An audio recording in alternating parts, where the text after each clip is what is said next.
Bismillahirrahmanirrahim. Assalamualaikum warahmatullahi wabarakatuh. Waalaikumsalam warahmatullahi wabarakatuh. Alhamdulillahirabbil alamin. Alhamdulillahilladzi anzala as-sakinata fi qulubil mu'minin liyazdadu imanan ma'a imanihim. Asyhadu an la ilaha illallah wahdahu la syarikalah wa asyhadu anna Muhammadan abduhu wa rasuluhu la nabiyya ba'da. Allahumma shalli wa sallim ala rasulillahil karim Sayyidina wa syafi'ina wa maulana Muhammadin sallallahu alaihi wasallam wa ala alihi wa ashabihi ajma'in, amma ba'd. Alhamdulillah, segala puji dan syukur kita panjatkan kepada Allah subhanahu wa ta'ala yang pada kesempatan malam ini Allah lembutkan hati kita, ringankan langkah kita untuk tholabul ilmi, untuk belajar. Mudah-mudahan setiap hembusan nafas yang kita hadirkan untuk belajar bersama ini menjadi wasilah Allah hapuskan dosa-dosa kita ya. Dan yang kedua tentunya semoga yang sedang punya masalah, sedang punya persoalan, semoga Allah tunjukkan jalan keluar terbaik. Amin. Karena sungguh ada dua hal yang akan mengangkat derajat kehidupan manusia. Jadi kalau kita ingin diangkat derajatnya dalam hidup, pastikan dua hal ini hadir dalam hidup kita. Apa dua hal ini? Yang pertama adalah iman, yang kedua adalah ilmu. Ya. Satu apa? Iman. Iman, dua ilmu. Ini yang kemudian Allah sampaikan dalam Al-Qur'an di surat Al-Mujadilah ayat 11 itu. Yarfa'illahu alladhina amanu minkum walladhina utul ilma darajat. Allah akan mengangkat siapa? Orang beriman di antara kamu sekalian dan orang berilmu di antara kamu sekalian, darajat, beberapa derajat. Poinnya adalah jika teman-teman ingin diangkat derajatnya, ingin dimuliakan hidupnya, maka tingkatkan imannya, tambah ilmunya. Ini poinnya. Maka Masya Allah, tabarakallah, kita bersyukur punya keluarga besar ANP Amal, ANP Taklim, yang setiap malam Jumat ya kita belajar ilmu, kita terus mengaji. Ya mudah-mudahan kita memang bukan ahli ilmu, tapi kita menjadi orang yang mau belajar ilmu itu. Karena saya teringat dengan sabda Nabi bahwa jadilah engkau seorang alim kan? Kalau enggak, jadilah engkau pembelajar. Kalau enggak, jadilah engkau orang yang mau mendengarkan ilmu. Kalau enggak, orang yang mencintai ilmu kan? Kun aliman, au muta'aliman, au mustami'an, au muhibban, wala takun khamisan. Jadilah orang berilmu, kalau enggak orang yang mau belajar ilmu, kalau enggak orang yang mau mendengarkan ilmu, kalau enggak orang yang mencintai ilmu. Jangan jadi yang kelima. Siapa yang kelima itu? Berilmu enggak, belajar enggak, dengerin enggak. Kalau bahasa Betawi enggak tuh apa ya? Ogah ya, ogah ya. Jadi apa? Berilmu ogah, belajar ogah, terus apa lagi? Dengerin ogah, cinta juga kagak gitu. Nah itu yang jadi yang kelima. Jangan patahlik, maka engkau akan binasa, maka engkau akan hancur. Maka teman-teman yang menyaksikan hari ini, kemudian yang di studio, niatkan ya, mudah-mudahan Allah angkat derajat hidup kita ya. Amin. Karena Ustaz lihat ini wajahnya hampir sama semua ini. Lihat wajah banyak masalah kelihatannya ya. Jangan tersinggung, memang kenyataan ya. Dan kita juga sama ya Mas ya. Jadi mudah-mudahan yang duduk Allah hapuskan dosa. Amin. Ya. Yang sedang punya masalah Allah angkat masalahnya. Amin. Yang sedang gelisah galau Allah tenangkan hatinya. Amin. Insya Allah. Amin ya rabbal alamin. Baik. Tema kita malam ini seru sekali ya, tentang tetangga. Tentang tetangga. Masya Allah. Semua di antara kita pasti punya tetangga, betul? Dan hidup kita itu nggak akan bisa lepas dari orang lain. Setuju nggak? Setuju. Maka di dalam Al-Quran istilah manusia juga disebut dengan Anas. Salah satunya Anas ya. Tahu kan surat Anas ya? Dia kan dari wajahnya bacaannya surat Anas terus kan ya. Sama Ustaz juga biar cepat gitu kan. Nah, Anas itu apa sih maknanya? Manusia. Kenapa manusia disebut Anas? Salah satu artinya manusia itu makhluk sosial yang tidak akan bisa lepas dari orang lain. Maksudnya apa? Kita pasti butuh orang lain. Coba deh kita cross check. Dari setiap etape fase kehidupan kita, pasti kita membutuhkan orang lain kan? Betul nggak? Betul. Waktu dulu kita dikandung di rahim ibu kita, pasti ada yang merawatnya. Ya, yang merawatnya siapa? Orang lain kan? bidan begitu ya. Kita lahir dibantu nggak? Dibantu. Sama siapa? Dokter. Bidan, dokter, itu juga orang lain, betul? Betul. Kemudian kita tumbuh dewasa, kemudian sekolah belajar. Ada guru. Guru itu siapa? Orang lain, betul? Betul. Nanti kita selama sekolah berteman dengan teman-teman kita. Mereka siapa? Orang lain. Kita lulus, nikah dengan siapa? Orang lain. Waktu nikah sendiri atau dibantu orang lain? Dibantu orang lain. Kita bekerja dengan siapa? Orang lain. Misalnya kita sakit, diperiksa oleh siapa? Orang lain. Bahkan mohon maaf, nanti kita mati yang ngurus siapa? Orang lain. Ustadz belum pernah dengar ada orang mati nyupir ambulans sendiri ya. Asal nggak ada gitu ya. Kalau ada belum mati biasanya itu ya. Ahilman belum pernah lihat ada orang mati mandi sendiri ya. Asal nggak ada gitu ya. Pasti dimandiin orang lain, betul nggak? Iya kan? Waktu kita dikubur sendiri nggak? Ada yang nguburin nggak? Ada. Dan siapa itu? Orang lain. Betul? Bahkan kita wafat ada yang mendoakan di rumah kita, yang doakan siapa? Orang lain. Maka kalau kita bicara bagaimana kualitas hidup kita, mudah saja. Sebaik apa engkau memperlakukan orang lain, maka sebaik itulah engkau akan mendapatkan kebaikan dalam hidup. Catat status hari Kamis itu. Sebaik apa cara engkau memperlakukan orang lain, maka sebaik itulah engkau akan mendapatkan kebaikan dalam hidup. Makanya dalam hidup itu ada filosofi apa ya namanya? Terima kasih. Terima kasih. Terima kasih. Apa sih maknanya? Ternyata seberapa banyak yang ingin kita terima tergantung apa yang kita kasih. Status hari Jumat itu. Besok Jumat cocok ya. Jadi kalau kita mau ditambah yang kita terima, tergantung yang kita kasih, betul nggak? Makanya sangat penting bagaimana cara kita memperlakukan orang lain. Bahkan Nabi SAW ketika ditanya, siapakah orang yang paling baik dalam hidupnya? Apa jawaban Nabi? Khairun nas anfa'uhum linnas. Sebaik-baiknya manusia adalah yang paling bermanfaat bagi siapa? Orang lain. Nah, salah satu komponen orang lain yang sangat dekat dengan kita, siapa itu? Tetangga. Betul? Betul. Maka tetangga ini punya posisi yang sangat istimewa, Mas. Bahkan Nabi SAW bersabda, "Man kana yu'minu billahi wal yaumil akhir falyukrim jarahu." Barang siapa yang beriman kepada Allah dan beriman kepada hari akhir, maka muliakan tetangganya. Masya Allah. Jadi kualitas iman kita kepada Allah, salah satu indikatornya bisa dilihat bagaimana cara kita memuliakan siapa? Tetangga. Berarti sebaliknya, mohon maaf ya, seseorang itu kualitas imannya mungkin dibawa atau dipertanyakan ketika dia tidak bisa memuliakan tetangganya. Karena mohon maaf, kalau kita lagi butuh bantuan, yang pertama bantuin siapa? Tetangga kita. Kalau kita lagi kesulitan, yang pertama bantuin siapa? Tetangga kita. Maka wajar kalau kemudian orang diukur bagaimana keimanannya kepada Allah dan hari akhir ketika dia memuliakan siapa? Tetangganya. Baiknya kita kadang tergantung tetangga kita. Buruknya kita tergantung siapa? Tetangga kita.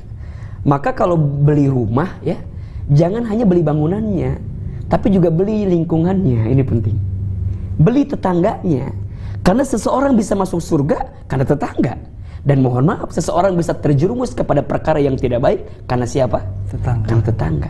Nah, bicara tetangga itu kan beda-beda ya. Iya nggak sih? Beda-beda. Ada yang tetangga yang baik ya. Ada yang tetangga kok gitu, ada ya.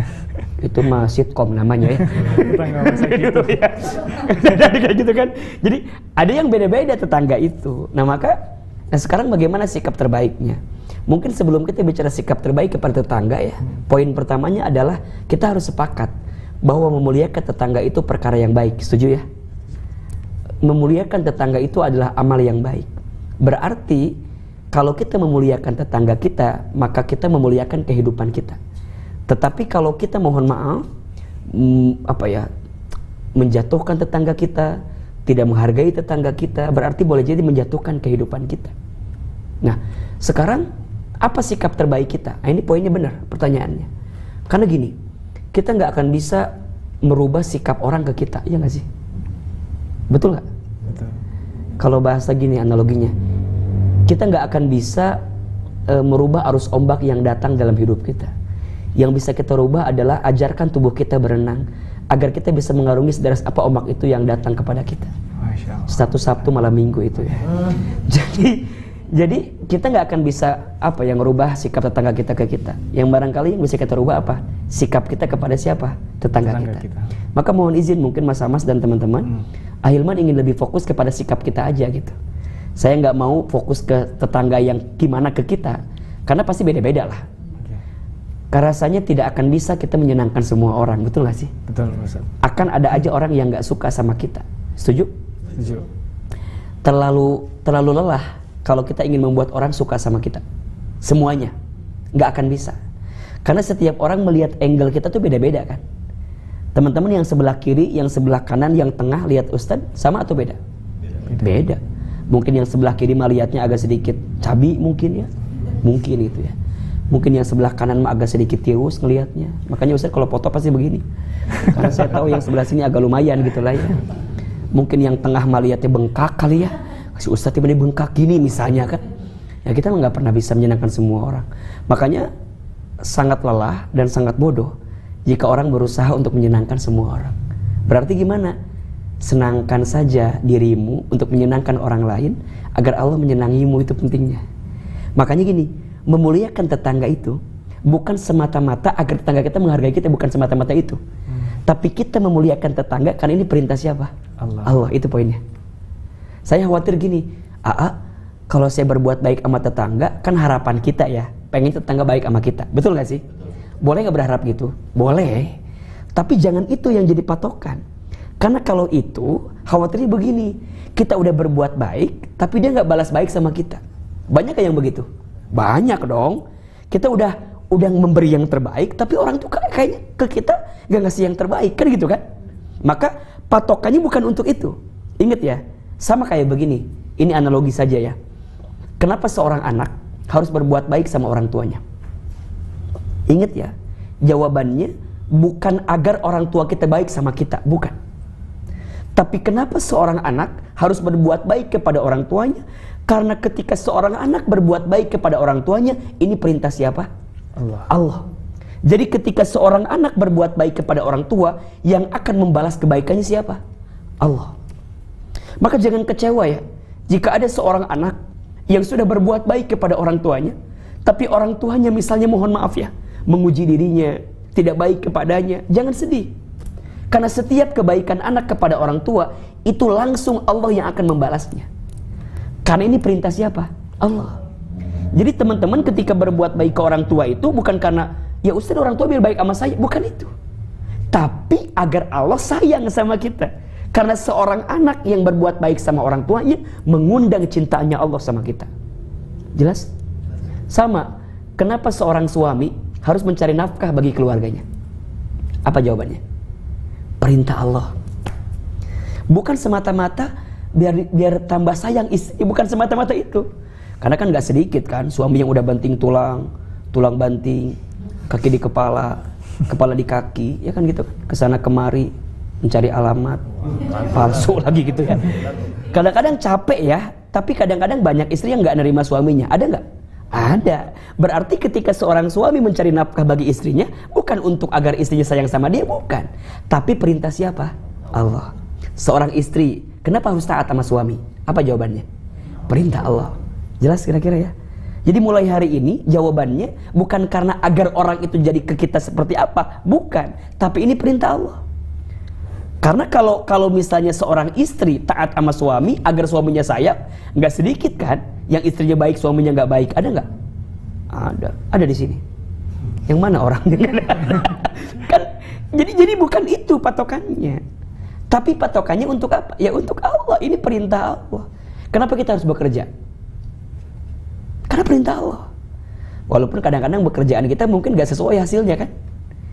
Kita berharap 2 digit gajinya, yang datang 2 koma, tanggal 2 sudah koma gitu ya. Jadi bekerja itu bukan karena pengen dapat gaji, terlalu kecil kalau itu tujuannya. Tapi untuk apa? Menunaikan perintah siapa? Allah. Sama, kembali kepada topik kita. Kenapa kita harus memuliakan tetangga kita? Apa jawabannya? Karena perintah Allah. Jadi bukan agar semata-mata tetangga jadi baik sama kita. Kalaupun dia jadi baik itu bonus aja. Tapi lebihnya agar kita mengundang cintanya siapa? Allah kepada kita. Nah sekarang pertanyaannya, Ahilman, bagaimana cara kita memuliakan tetangga kita? Kira-kira apa yang perlu kita hadirkan? Nah saya ingin mengutip satu hadis Mas Hamas. Hadis ini adalah hadis yang disampaikan oleh sahabat mulia Abdullah bin Salam radhiyallahu an. Ini hadis adalah ucapan baginda Nabi ketika baginda Nabi pertama kali datang ke Madinah. Jadi ini khutbah pertama Nabi ketika di Madinah. Jadi ketika Nabi berhijrah dari Mekah ke Madinah, kemudian Abdullah bin Salam menceritakan banyak orang yang menanti kehadirannya. Jadi orang tuh pengen apa? Pengen melihat Nabi Muhammad tuh yang mana sih? Nah termasuk Abdullah bin Salam. Beliau juga penasaran, pengen lihat Nabi Muhammad tuh yang mana gitu. Nah singkat cerita, ketika Nabi Muhammad tiba, Abdullah bin Salam dan semua orang yang berada di Madinah itu terpesona melihat wajah Nabi SAW. Dan dilihat dari wajahnya, tidak ada dari raut wajahnya kebohongan, gak ada. Ini orang baik gitu. Makanya kan wajah itu mengalihkan dunia kan ya. Gimana soundtracknya? Kan orang kan bisa kelihatan kan dari wajahnya adalah cerminan dari hatinya kan. Nah Nabi itu ketika dilihat bercahaya gitu, tidak ada sedikit pun wajah kebohongan di wajahnya. Maka Abdullah bin Salam radhiyallahu an kemudian menanti, kira-kira Nabi ngomong apa nih ketika datang ke Madinah. Lihat, kan ketika Nabi datang pasti tidak semua muslim dong. Pasti kebanyakan mungkin masih belum muslim kan ketika itu. Nabi datang, perhatikan. Ini kalimat yang Nabi sampaikan sekaligus kalau boleh Ahilman capture, ini adalah nasihat kita untuk bertetangga, untuk berhubungan dengan masyarakat. Apa kata Nabi? Ya ayuhan nas, wahai manusia, absus salam wa at'imut ta'am wasilul arham wasallu bil laili wan nasu niyam tadkhulul jannata bis salam. Terjemahkan jangan. Kayak ngerti aja sih ini, gini-gini aja ya. Apa terjemahnya? Perhatikan ini. Ini luar biasa isinya, Mas Hamas. Ya ayuhan nas, wahai manusia. Yang dipanggil siapa? Manusia. Luar biasa ya retorikanya Nabi, komunikasinya Nabi. Nabi tahu ketika itu yang datang bukan hanya orang muslim. Berarti ada orang yang berbeda keyakinan. Dan semua lagi nunggu ya kedatangan Nabi Muhammad yang mana gitu kan pertama kali. Yang Nabi siapa? Manusia. Berarti semuanya. Kita manusia bukan? Manusia. Khawatirnya ada yang bukan di sini gitu ya. Ini manusia semua kan? Berarti kalau ada panggilan ya ayuhannas, merasa nggak? Merasa kita yang dipanggil kan? Ya ayuhannas, wahai manusia. Apa? Absyus salam, tebarkanlah salam. Lihat, perintah pertama apa? Tebarkan salam. Wa at'imut ta'am, dan berilah makan. Wasilul arham, dan sambungkan silaturahmi.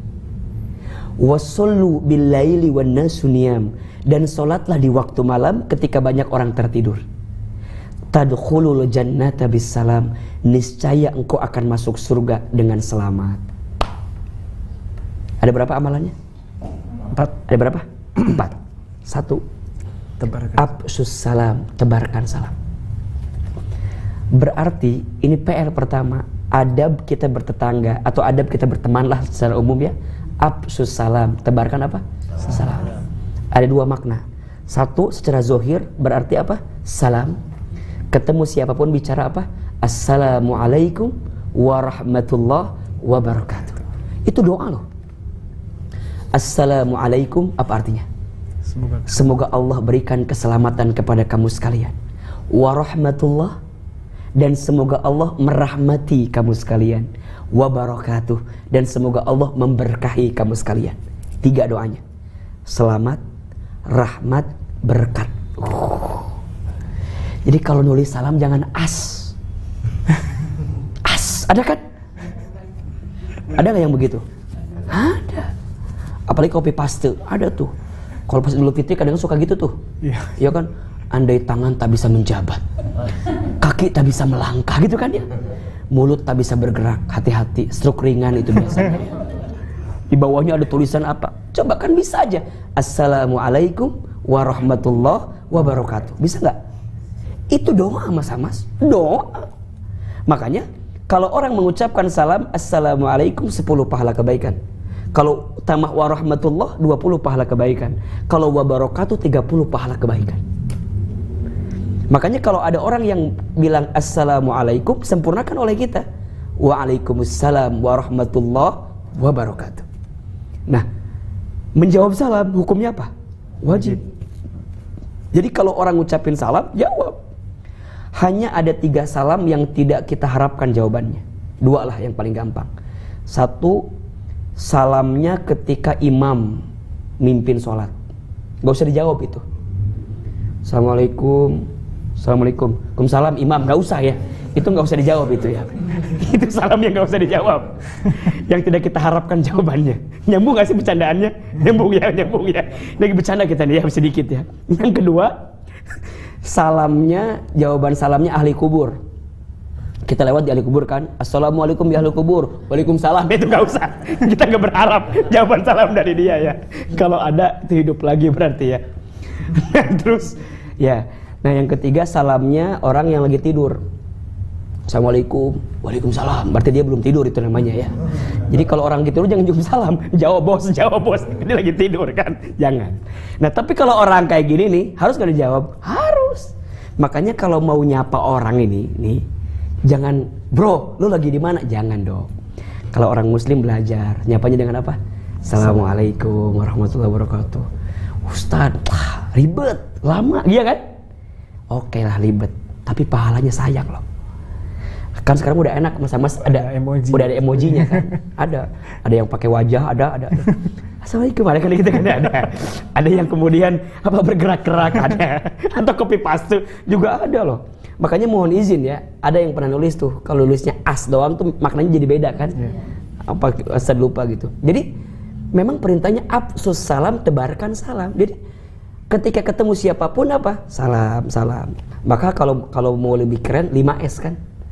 Senyum, salam, sapa, sopan, santun. Senyum tuh sedekah. Betul gak? Betul. Orang gak ganteng tapi senyum jadi ganteng. Orang gak cantik lah misalnya gitu ya, gak cantik banget gitu, tapi kalau senyum jadi cantik. Makanya senyum itu anugerah terindah yang Allah beri kepada wajah setiap manusia. Serius, Mas Hamas nih ganteng kan, tapi nggak pernah senyum, kurang kegantengannya. Kalau Mas Hamas kan ganteng ya, kalau Ustadz kan manis. Bedanya ganteng sama manis beda tipis aja sih. Ya, jadi saya emang nggak mau dibilang ganteng Mas Hamas. Katanya yang ganteng itu berpotensi menyakitkan hati katanya. Saya maunya manis aja katanya. Nah, ini level manisnya, level gantengnya gara-gara apa? Senyum. Sok, coba Mas Hamas nih udah keren ganteng tapi nggak senyum, orang nggak mau mendekat, betul nggak? Tapi orang ada biasa aja sih, biasa aja tapi ngangenin gitu. Ustadz banget kan? Bercanda itu. Karena senyum. Saya pernah ngerasa begini ya, satu kali tes beasiswa kan, jadi akhirnya tuh alhamdulillah Mas Hamas kalau beasiswa atau apa gitu, izin Allah dikasih jalan terus. Ketika saya evaluasi dan saya tanya apa sih yang membuat ini dimudahkan, salah satunya yang interview suka dengan senyum. Jadi saya emang nggak ditanya aja senyum, nggak ngerti gak senyum gitu kan. Ternyata senyum itu memang satu membuat kita jadi lebih baik gitu. Yang kedua sedekah kan. Tabassumuka fi wajhi akhika laka sedekah. Senyummu di wajah saudaramu adalah sedekah. Bahkan di antara amal yang sangat dicintai Allah apa salah satunya? Tudkhiluhu sururun ala kulli muslimin, menempatkan kebahagiaan di hati orang lain. Makanya saya suka bilang ke pemain TOP gitu ya, pemain preman pensiun, sekarang pemain Kampung Jakarta. Jadi kalau kita menghadirkan senyuman di sinetron kita dan membuat orang dalam tanda kutip tertawa bahagia dengan tampilan kita, pahala nggak? Pahala. Jadi kalau acting jangan nanggung, tunjukkan ekspresinya, karena ada pahala di situ bos, serius. Orang nonton lagi sedih, nonton KJ, misalnya nonton Bang Topik. Orang lagi galau, lihat Bang Topik jadi bahagia, pahala. Makanya Ustadz mah berapa kali casting gak lolos terus gitu ya. Pengen jadi pemain, gak bercanda ya. Karena jadi teman-teman itu, pahalanya luar biasa. Karena menghadirkan apa? Kebahagiaan di hati siapa? Orang lain. Ustadz, kalau krunya dapat gak pahala? Dapat. Sutradaranya, produsernya, penata geraknya. Karena dia kan yang merencanakan semuanya. Makanya kalau nunjukin sesuatu, tunjukin yang terbaik agar orang bisa bahagia dengan apa yang kita hadirkan. Karena di antara amalan yang dicintai Allah apa? Menempatkan kebahagiaan di hati orang lain. Apalagi tetangga kita. Makanya kalau ketemu tetangga, senyum bos. Ini kadang-kadang mohon maaf ya, karena kita berangkat pagi pulang malam, kadang-kadang gak ketemu tetangga kan. Kayak wajah kita tuh kayak wajah banyak masalah gitu ya. Iya, kita semua punya masalah pasti. Tapi orang kan gak harus tahu masalah kita gitu loh. Di depan orang mah tetap aja, Pak, kerja Pak, ya. Mohon maaf ya, kadang-kadang senyum orang itu bisa berkurang seiring karirnya meningkat. Jadi kalau kita udah terkenal, udah viral gitu, udah jadi artis, lupa sama tetangga kita. Padahal dulu kan, mohon maaf, orang tahu kita siapa bos. Makanya nggak boleh sekarang misalnya kita udah jadi artis nih, udah jadi pemain nih, tetap sapa dengan kru. Mereka tuh masya Allah, yang ngangkutin apa, lighting, ngangkutin kamera, capek mereka. Maka senyum, bagi mereka senyum itu berharga. Jadi jangan kita ya kita tahu bete, kita capek, tapi jangan nunjukin ke orang, karena senyum itu yang luar biasa. Terus salam, assalamualaikum. Dan emang salam kudu pakai senyum kan? Gak mungkin salam gak pakai senyum. Iya. Assalamualaikum, kan gak mungkin kan? Pasti pakai senyum gitu. Assalamualaikum, itu lebih enak nerimanya, betul? Sapa, belajar nyapa orang. Saya mah yakin ya, catat ini kalimat ini. Semua talent, kalau dia menghargai krunya, panjang karirnya. Amin. Catat ini kalimat ini, serius. Talent nih, kita nih yang pemain di depan nih, kita hargain kru kita nih, semua yang terlibat, minimal senyum, minimal salam, minimal nyapa deh. Karena ada kebiasaan, mohon maaf ya, kita nih kalau udah jadi artis benar itu, kadang-kadang, bener-bener cepet, one take oke gitu kan.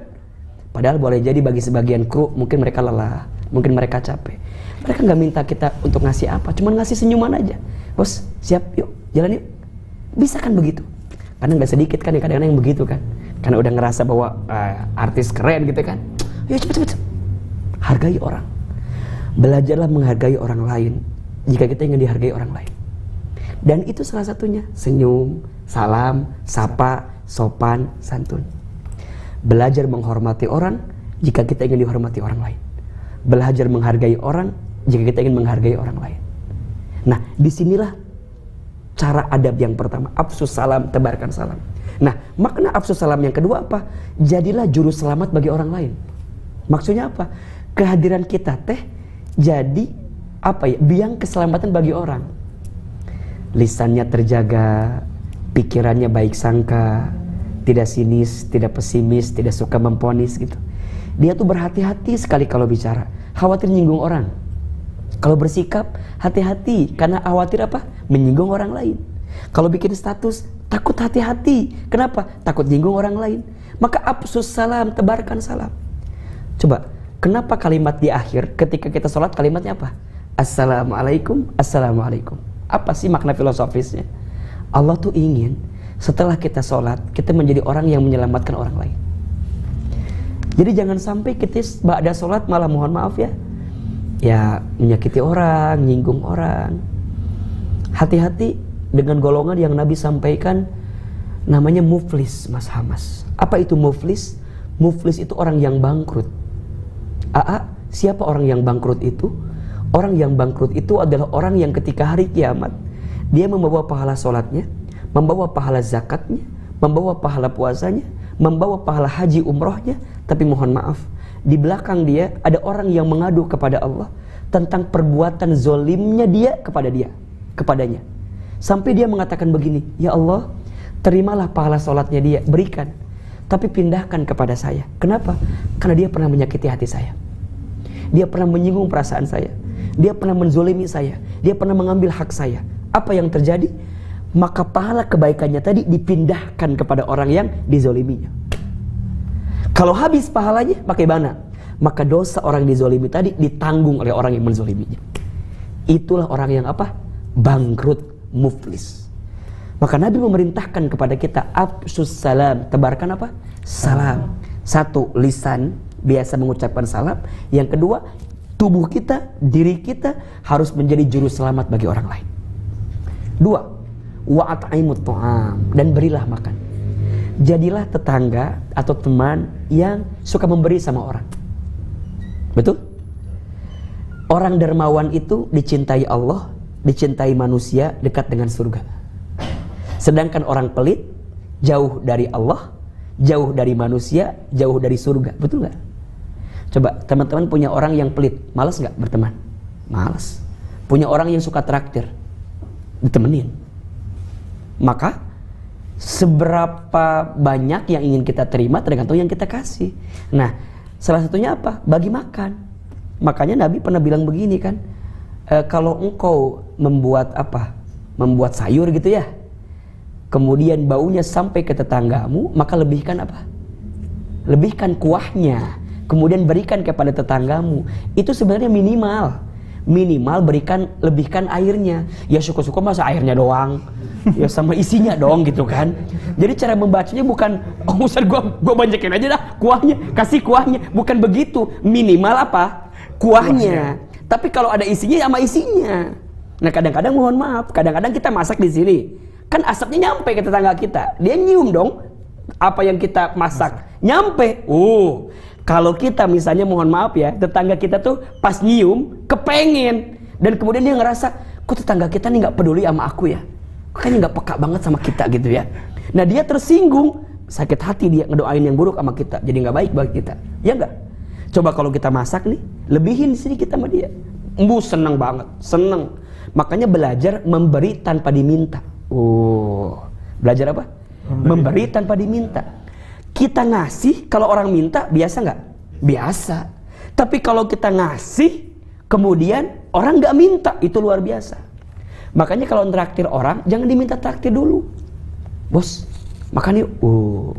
Nih pemain nih, kru, traktir mereka. Bang Topik nih, traktir nih Bang Topik. Serius, menyenangkan kru.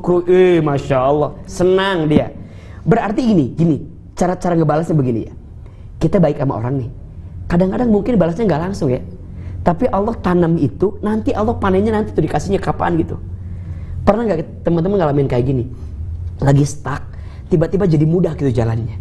Boleh jadi itu adalah tanaman amal kebaikan kita yang pernah kita lakukan dulu mungkin, tapi Allah balas sekarang.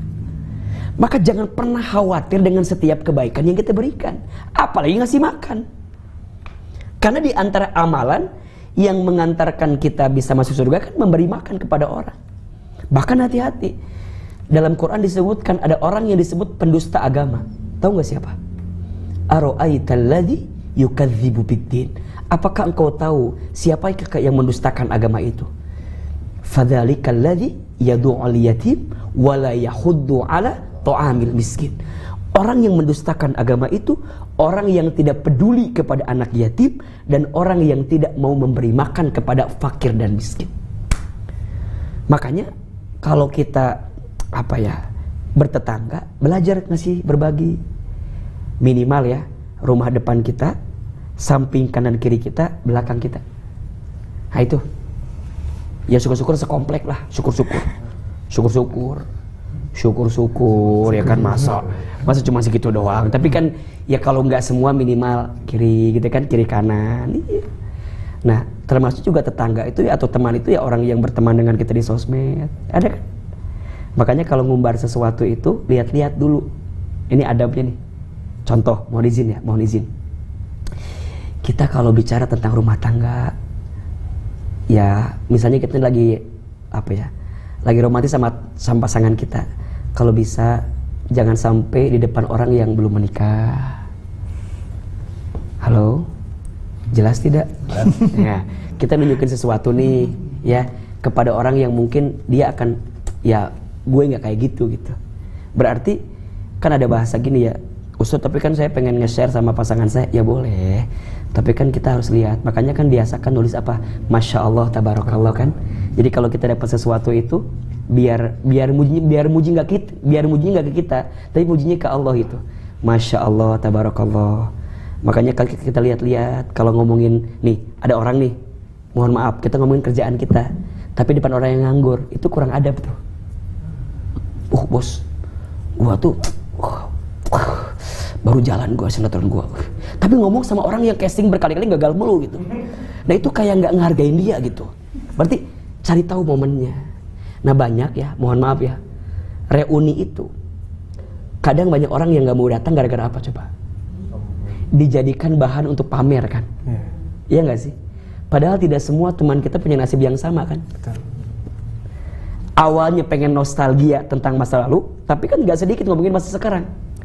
Ngegeng, kayak circle-nya gitu. Jaksel banget ya. Jadi kayaknya circle-nya itu kan suka geng-geng gitu kan? Circle-nya omongannya jika pengusaha sama pengusaha gitu ya, terus pekerja sama pekerja. Padahal kan reuni itu tujuannya apa? Ingin silaturahmi, nginget yang dulu kan, dihadirkan sekarang gitu kan. Tapi kadang-kadang jadi jeda gitu, ada jeda gitu. Nggak sedikit yang ngomongin pamer harta, pamer jabatan gitu kan. Kalau pakai celana, kunci mobilnya diliatin, kuncinya. Kan gitu kan, sengaja emang diliatin begitu. Kalau ngangkat telepon sengaja gitu, agak tinggi. Ya kan kameranya 3 gitu kan ya, maksudnya kadang-kadang kita tuh suka nggak peka gitu ya, kata yang nonton Ustaz juga nggak peka katanya barangkali kan. Ini contoh-contoh yang dekat dengan kita. Makanya gini, coba sedekah yang terbaik tahu nggak kapan? Sedekahlah ketika orang sangat membutuhkan dengan tanpa diminta. Yang kedua, sedekahlah apa yang kita cintai. Insya Allah itu 2 sedekah yang paling keren tuh. Orang lagi butuh banget, kita bantu. Oh, itu doanya tuh mustajab tuh. Contoh yang paling ringan ya. Pernah nggak teman-teman di tol? Oke. Mobil depan tuh kehabisan apa? Etol. Ya. Kan nggak sedikit yang mundur lagi kan. Lama dah. Ganti yang lain aja rutenya kan. Padahal boleh jadi di saat itu ketika Allah takdirkan ada orang yang etolnya habis, kita di belakang, Allah lagi ngasih kesempatan apa? Kita untuk berbagi sama dia. Jadi pas dia turun, dia habis, dia bilang, Pak boleh pinjam etolnya? Kan pinjam kan? Kadang-kadang digantiin kan? Iya. Nggak usah, buat bapak aja. Itu dahsyat tuh. Sedekah lagi butuh banget. Makanya kalau ada yang nggak ada etol, deketin aja. Kalau ada etolnya nggak ada ya, gue isiin gitu ya. Nggak, maksudnya ini peran-peran di situ penting tuh. Makanya mohon maaf, satu kali ada ini. Antara kita ngasih pinjaman ke orang dengan sedekah, pahalanya gedean mana? Nah, ternyata orang yang minjemin hutang dengan yang sedekah, pahalanya gedean yang minjemin hutang. Yang minjemin hutang itu 18 derajat pahalanya, yang sedekah 10 derajat. Tapi jangan dipotong ya. Kenapa? Karena di saat yang bersamaan orang yang pinjem sama kita lagi butuh banget kan. Dalam bahasa gampangnya, dia tuh udah merendahkan diri banget di hadapan kita gitu loh. Dia minjem sama kita, kita kasih, maka pahalanya gede gitu. Nah, tapi bukan berarti sedekah jadi kecil, bukan. Tapi pada posisi itu, maka orang yang minjemin hutang kepada orang yang butuh, itu gede banget pahalanya. Kenapa? Karena dia lagi butuh, betul nggak? Beda sama kita sedekah, kan belum tentu butuh atau enggak gitu kan. Tapi kita ngasih. Nah, syukur-syukur, terutama ke orang-orang yang dekat kita gitu. Kadang kita suka hitung-hitungan tuh kan. Ustadz gua mah deket males dah. Mama yang jauh aja dah. Padahal boleh jadi orang terdekat tuh nguji kita, karena ada pahala kebaikan di situ. Makanya kalau memahami khairun nas anfa'uhum linnas itu jangan hanya orang lain, tapi yang dimaksud bermanfaat itu buat orang sekitar kita gitu loh. Karena banyak orang yang mikir gini, orang lainnya dipikirin tapi orang sekitarnya nggak dipikirin. Kakak, adik, paman, bibi, uwa, tante, itu juga orang terdekat, termasuk tetangga kita. Makanya hati-hati bertetangga ya, belajar berbagi ke orang, dan ingat setiap kebaikan kita ke tetangga itu balik ke kita, percayalah. Dia akan ingat apa yang kita berikan waktu itu. Yang ketiga, Nabi memerintahkan wasilul arham, sambungkan silaturahmi. Betul? Jangan putus silaturahmi. Man ahabba an yubsata lahu fi rizqihi wa yunsa'a lahu fi atharihi falyasir rahimahu. Barang siapa yang ingin panjang umurnya, lapang rizkinya, maka sambungkan apa? Silaturahmi. Ya. Maka ini menjadi penting. Belajar menyapa tetangga kita, sekitaran kita. Jangan sampai kita udah tinggal di sono lama, tapi orang pada nggak tahu kita. Ada nggak yang begitu? Ada. Ya kan? Iya.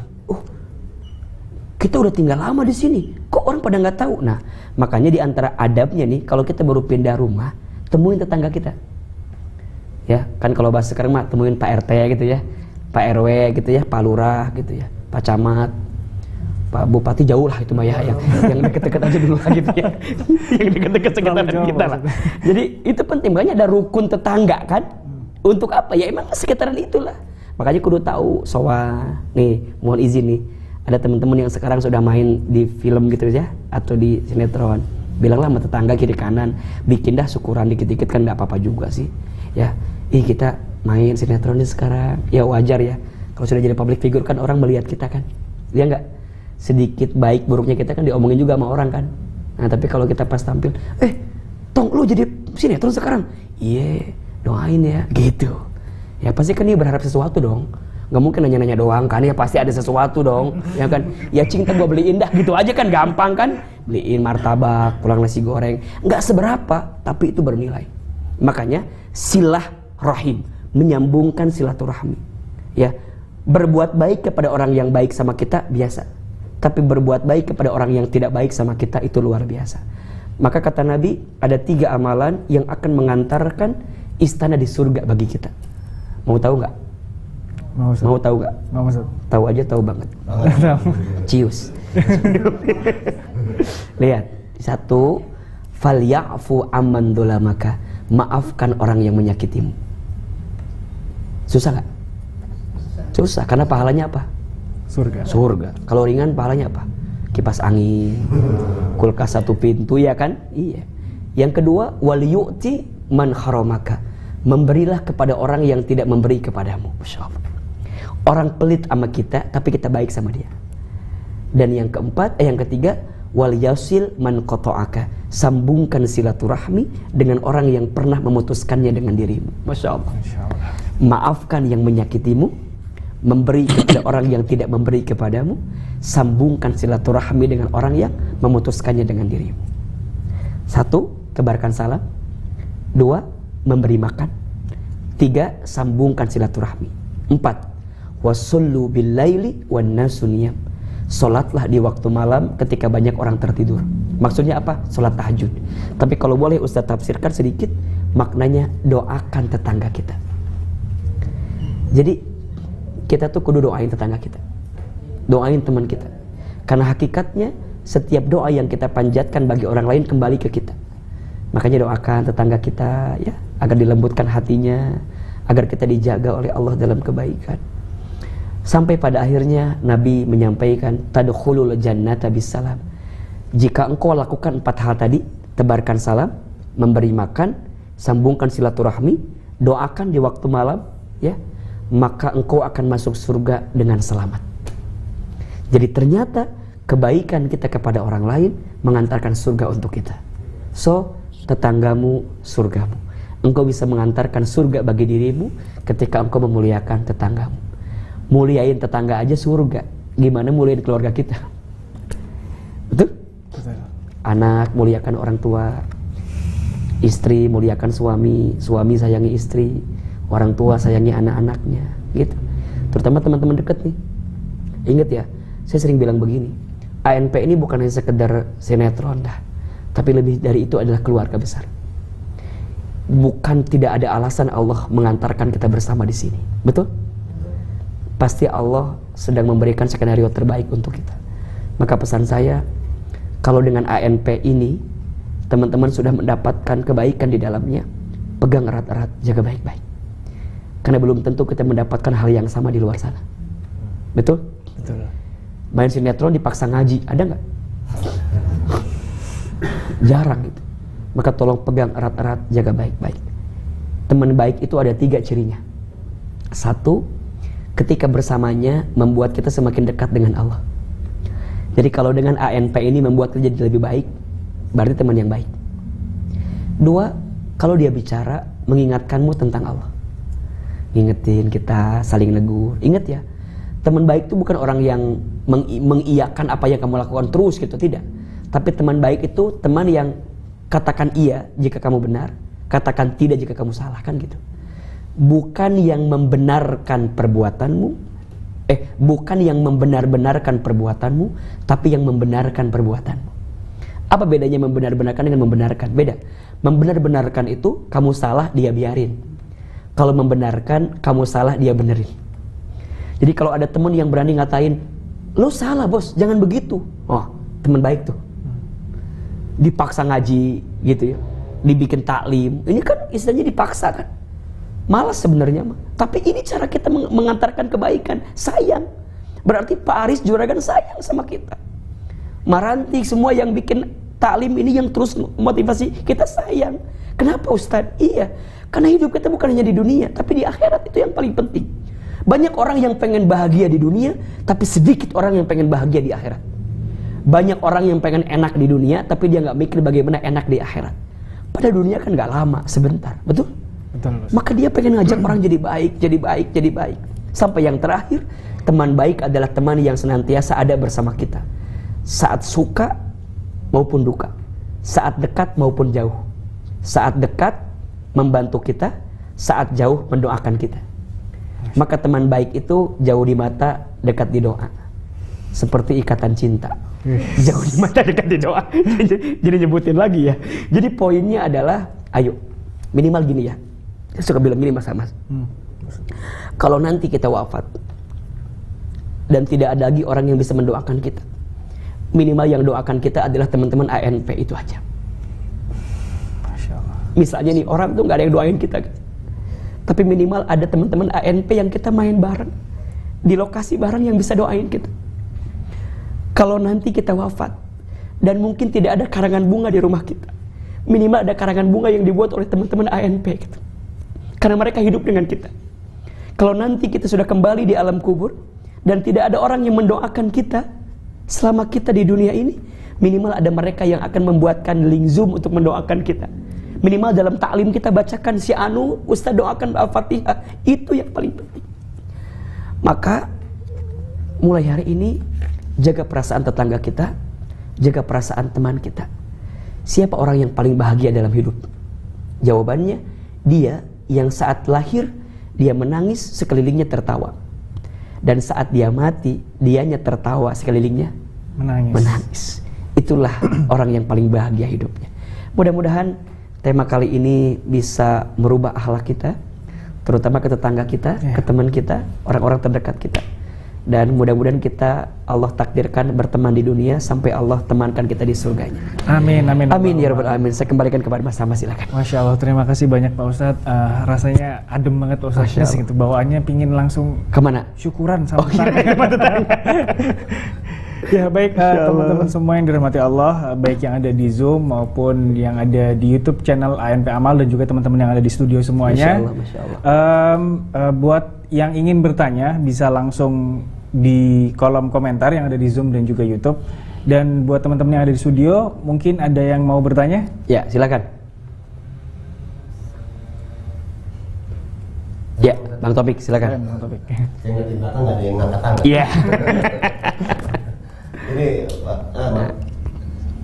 Assalamualaikum warahmatullahi wabarakatuh. Waalaikumsalam warahmatullahi wabarakatuh. Ini bukan kita saya. Iya. Kadang kan namanya kita tetangga, Pak Ustadz, kan tetangga suka curhat. Iya. Suka curhat kadang, si Anu suka begini. Kadang, lu tau gak sih si Anu suka begini, suka. Jadi tetangga yang kanan ngomongin kiri ngomongin yang kanan, Pak Ustadz. Nah itu nah mungkin dia di belakang ngomongin kita, jangan-jangan. Bisa juga begitu makanya Pak Ustadz. Jadi bagaimana buat kita itu cara menanggapinya aja sih Pak Ustadz. Cakep. Masya Allah. Makasih Ustadz. Sama-sama. Assalamualaikum. Waalaikumsalam warahmatullahi wabarakatuh. Iya. Di antara dosa yang harus kita hindari adalah menggibah ya. Gibah itu membicarakan aib atau kejelekan orang lain di belakangnya. Itu gibah. Nah, kalau bicarain aib dan kejelekan di depannya, itu namanya bukan gibah. Ngehina namanya. Langsung depannya orangnya. Kalau di belakang namanya gibah, kalau di depannya menghina itu namanya. Tapi begini ya, ngomongin kejelekan itu itu berpotensi dua. Kalau benar jadi ghibah, kalau salah jadi fitnah. Ngomongin orang itu, ngomongin kejelekannya ya. Kalau benar jadi apa? Ghibah. Kalau salah jadi apa? Fitnah. Maka hati-hati. Quran mengingatkan kita, ghibah itu dosanya seperti memakan bangkai saudara sendiri itu. Berarti belajar untuk ya menghindarilah orang yang suka berghibah gitu. Kalau di depan kita dia ngomongin orang, jangan-jangan dia berpotensi ngomongin kita di belakang kita. Bener gak? Kan ada tuh orang yang kalau ketemu kita, gue mau cerita dong bos, gitu kan? Dia ngomongin orang kan di depan kita. Maka boleh jadi orang ini berpotensi ngomongin kita di depan orang lain kan? Jadi gimana Ustaz? Ya berdoa sama Allah agar kita dihindarkan dari perbuatan itu. Ya doa, ya Allah, ya lembutkan hati kan? Ada satu doa yang kalau bisa dibaca tuh setiap pagi dan petang. Bismillahirrahmanirrahim. Allahumma inni a'udzubika minal hammi wal hazan wa a'udzubika minal azzi wal kasal wa a'udzubika minal jubni wal bukhli wa a'udzubika min ghalabatid daini wa qahrir rijal. Coba ahilman sekali, teman-teman sekali. Allahumma inni a'udzubika minal hammi wal hazan wa a'udzubika minal ajzi wal kasal wa a'udzubika minal jubni wal bukhl wa a'udzubika min ghalabatid daini wa qahrir rijal. Nah itu doa agar kita minta, ya Allah lindungi aku dari kesedihan, kesulitan, kekikiran, ketakutan, termasuk kebiasaan kita ngomongin yang gak baik gitu loh, ngelakuin hal-hal yang buruk ya. Ya Allah lindungi aku dari lilitan hutang, tekanan manusia. Nah itu salah satu langkah pertama, doa. Karena kadang-kadang gini ya, benernya kita tuh berteman sama siapa ngaruh gak sih? Ngaruh bener. Berteman dengan teman baik seperti berteman dengan penjual minyak wangi kan, engkau akan kecipratan wanginya.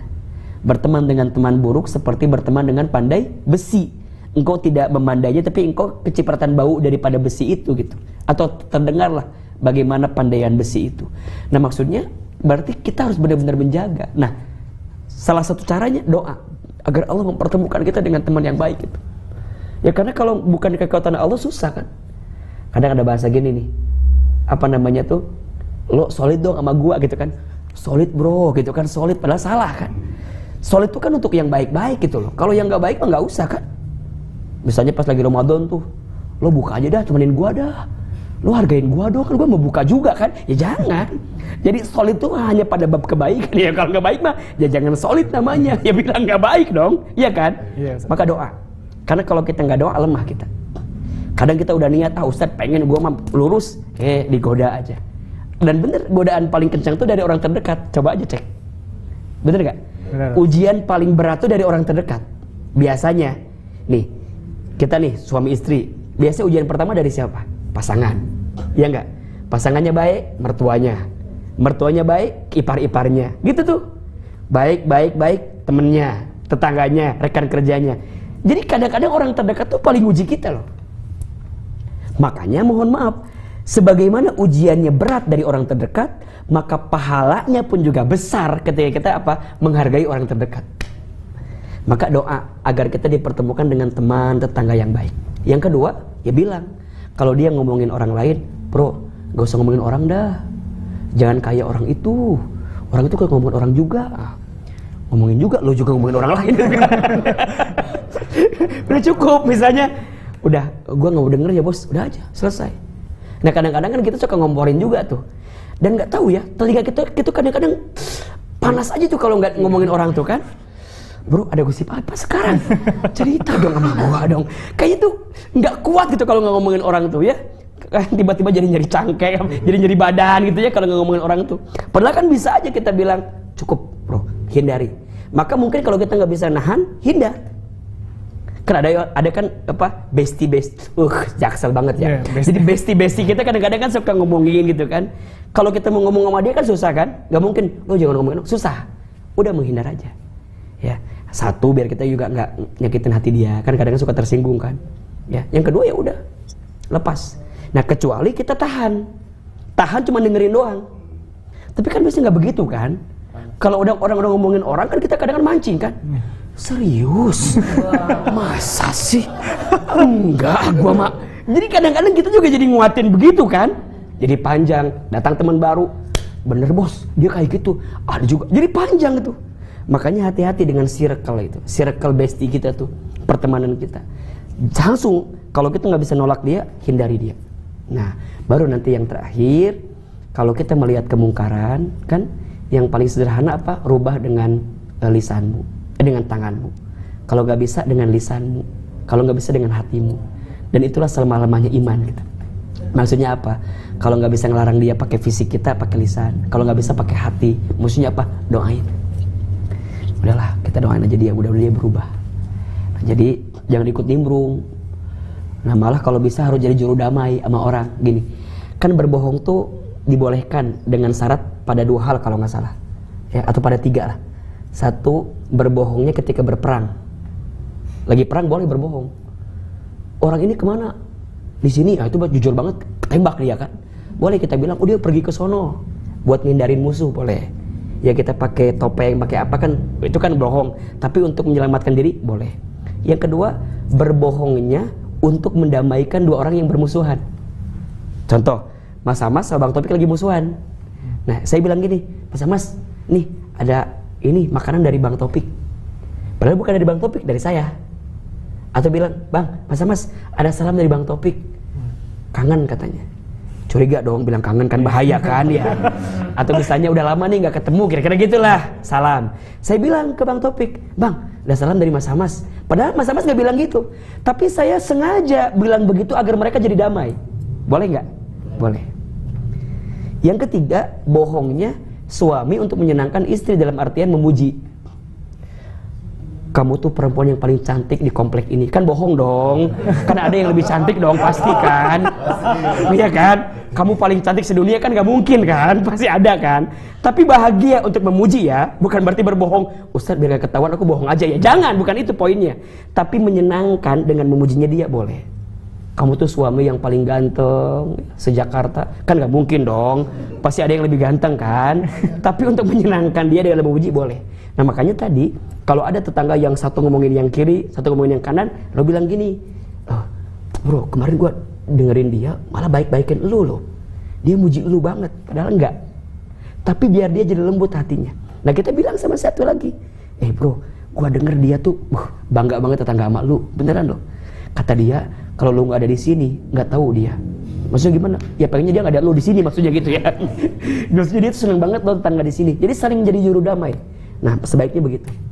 3, 1 berdoa, 2 hindari, 3 jadi juru damai agar tidak ada lagi orang yang membicarakan kita.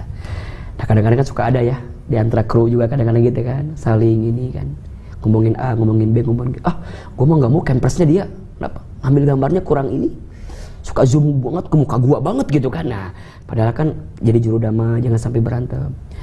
Gini, kalau circle udah ada bibit permusuhan pasti nggak enak dah. Iya nggak sih? Iya betul. Kalau circle sudah ditanam kebencian satu sama lain, nggak enak. Siap-siap bungkus dah pasti itu mah. Tapi kalau circle-nya itu dikuatkan dengan rasa cinta, rasa sayang gitu, mungkin sinetronnya selesai, tapi kan kekeluarganya terus panjang gitu. Nah itu yang paling penting. Makanya ada yang paling mahal dari apapun. Apa coba? Ukhuwah. Apa itu ukhuwah? Persaudaraan. Itu yang paling mahal. Makanya jangan sampai menggadaikan ukhuwah kita karena kepentingan dalam hidup kita. Misalnya, kan gak sedikit ya, gara-gara beda pilihan jadi berantem. Ada gak? Ada. Beda pendapat, ya kan biasa sih, ya gak? Beda pilihan biasa, beda pendapat biasa, beda pendapatan biasa kan? Ya kenapa harus marah dengan itu gitu loh? Makanya Ahilman paling greget gitu ya sama orang yang kalau beda pendapat, beda pilihan tuh langsung berantem.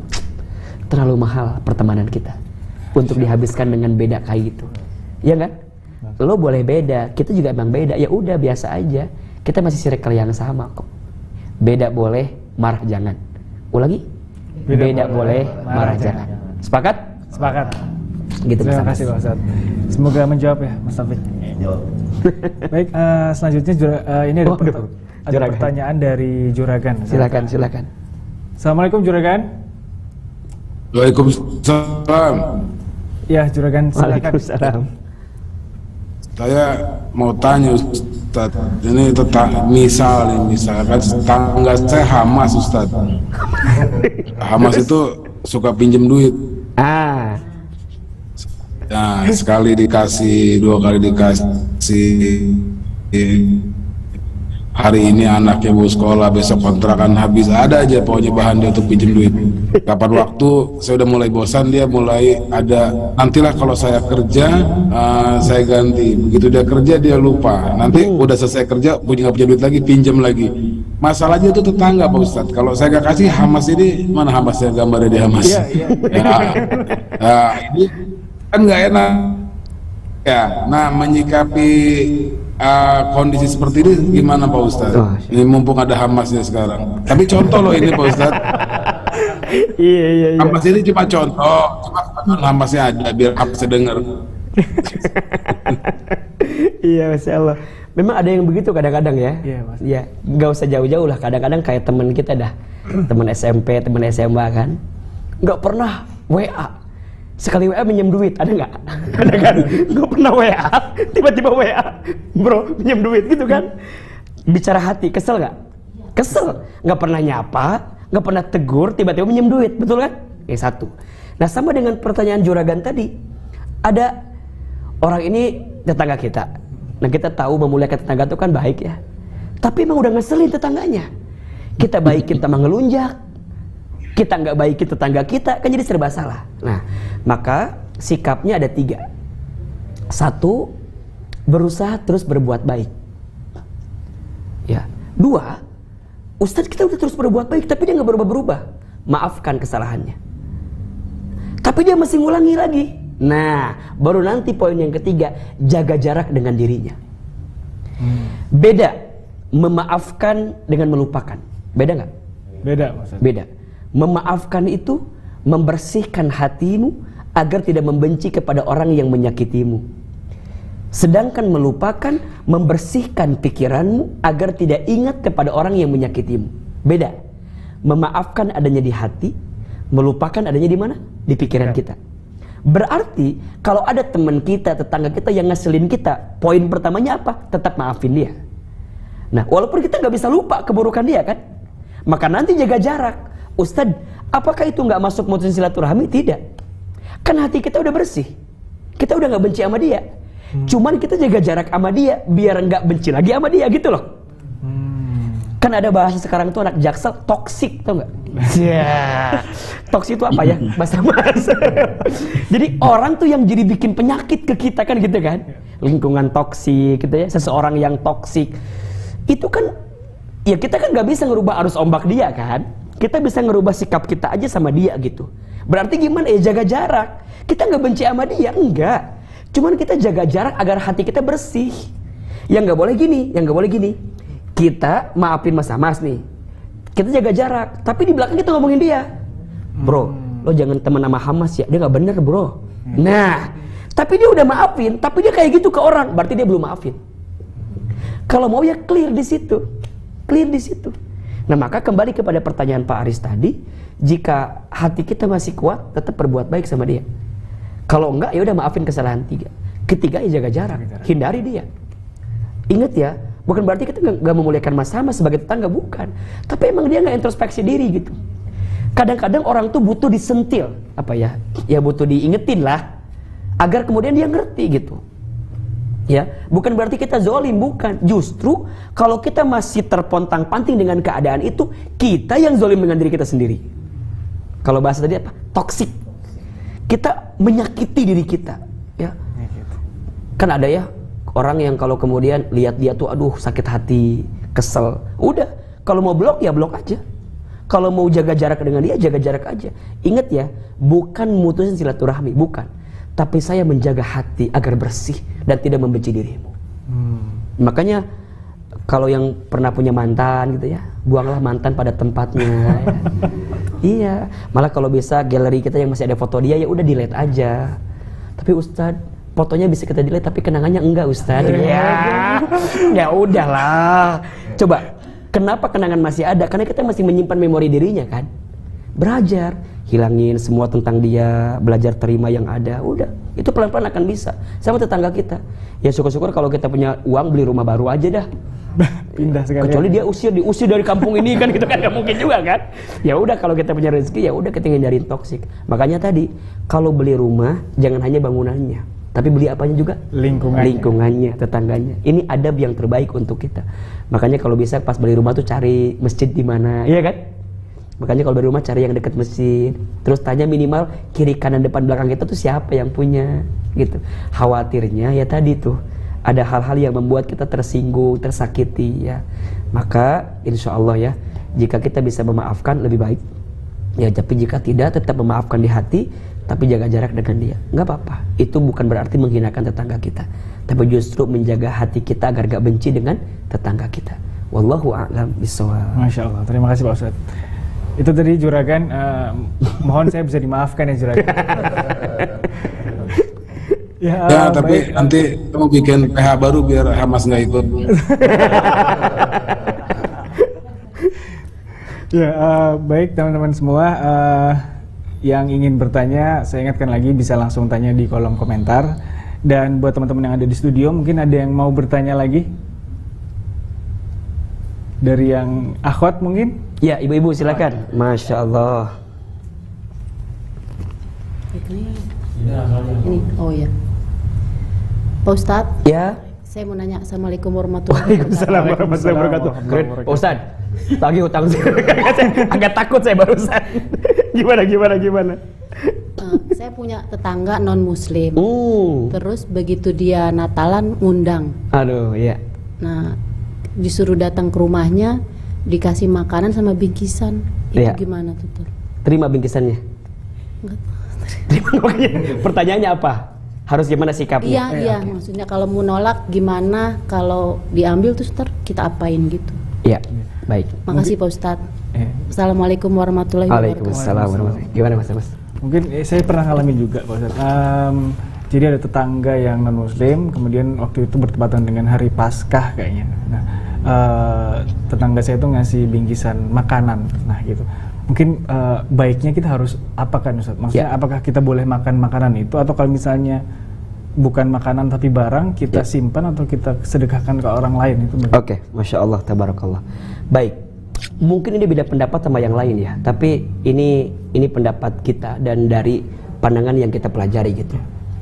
Toleransi itu harus menghargai satu sama lain.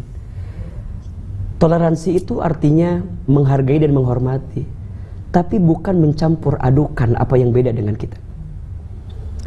Tetangga kita non-muslim, hormati, hargai. Mereka merayakan hari rayanya, ya kita hargai. Tapi bukan berarti kita ikut-ikutan dengan apa yang mereka rayakan.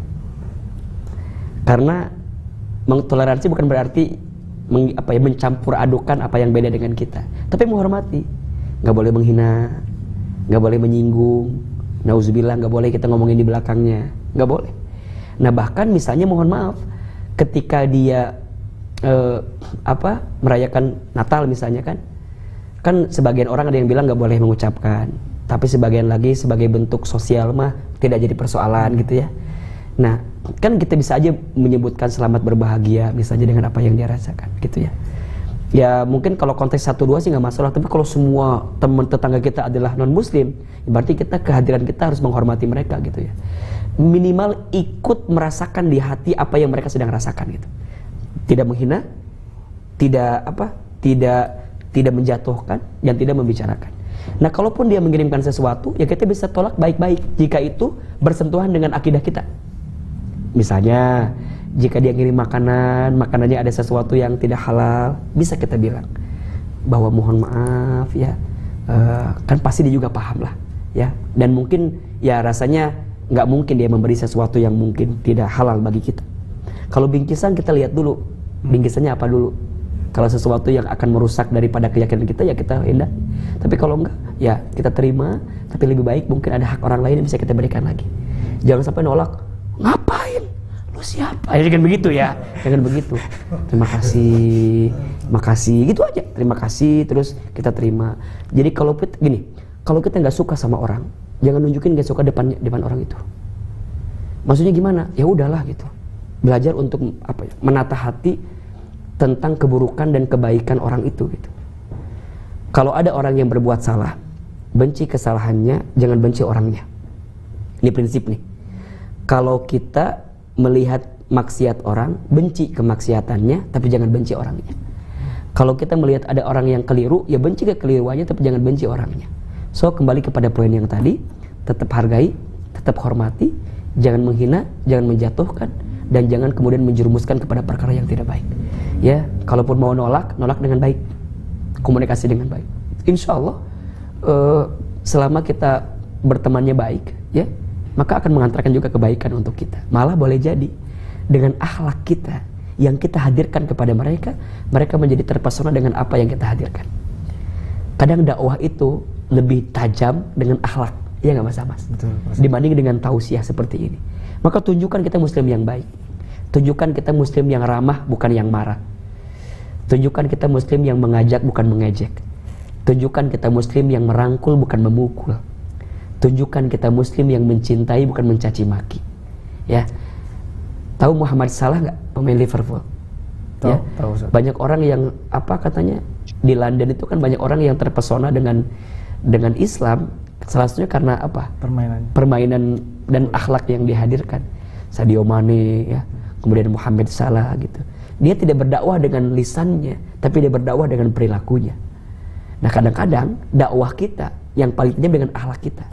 So, kalau kita ketemu dengan orang yang beda keyakinan dengan kita, tunjukkan kalau kita muslim yang baik, muslim yang tidak menghina tapi membina, ya, muslim yang tidak mencaci maki tapi mencintai. Insya Allah kita bisa hadirkan itu. Masya Allah. Gitu kalau saya pendapatnya. Terima kasih banyak Pak Ustadz. Insya Allah semoga menjawab ya Mbak Ita.